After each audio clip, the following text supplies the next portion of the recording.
আসসালামু আলাইকুম, আমি সাদিয়া। আজকে আমি আপনাদের সামনে পেঁয়াজু বানানোর রেসিপি নিয়ে আসলাম।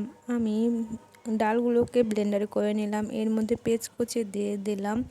এর মধ্যে আমি মরিচ ব্লেন্ডার করে মরিচের ব্লেন্ডার দিয়ে দিলাম। যারা ঝাল বেশি খেতে পছন্দ করেন তারা ঝালের পরিমাণ আপনাদের খাওয়ার রুচি অনুযায়ী নিয়ে নেবেন।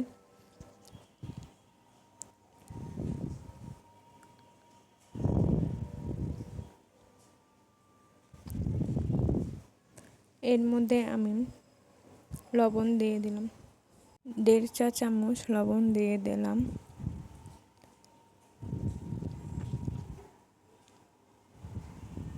এর মধ্যে আমি হলুদ 1 চা চামচ দিয়ে দিলাম। এর মধ্যে আমি মরিচের গুঁড়া 2.5 চা চামচ দিয়ে দিলাম।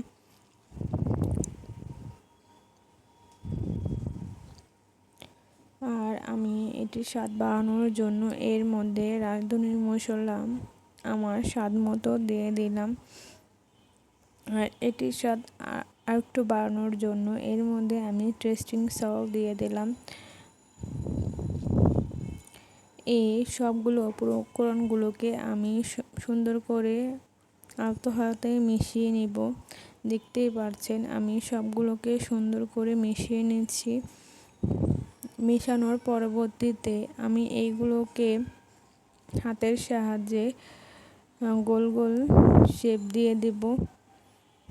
এরপরে আমি গরম করে রাখা কড়াইতে এইগুলোকে সাজিয়ে ভেজে নেব। দেখতেই পাচ্ছেন আমি এগুলোকে সুন্দর করে কড়াইতে সাজিয়ে লাল লাল করে ভেজে নিচ্ছি। একটু সময় লাগিয়ে এগুলোকে ভেজে নেবেন, তাহলে এগুলো সুন্দর করে ভাজা হবে। আর এগুলোকে একটু আলতো হাতে উল্টিয়ে পাল্টিয়ে ভাজবেন, তা না হয়তো এগুলো ভেঙে যাবে। দেখতেই পাচ্ছেন আমি এগুলোকে লাল লাল করে ভেজে নিচ্ছি। এইগুলো ভাজা শেষে একটি প্লেটে সুন্দর করে পরিবেশন করে নেবেন। সত্যি বলছি এটি খেতে অনেক সুস্বাদু হয়েছে। আপনারাও ট্রাই করতে পারেন বাসায় সুস্বাদু পেঁয়াজু।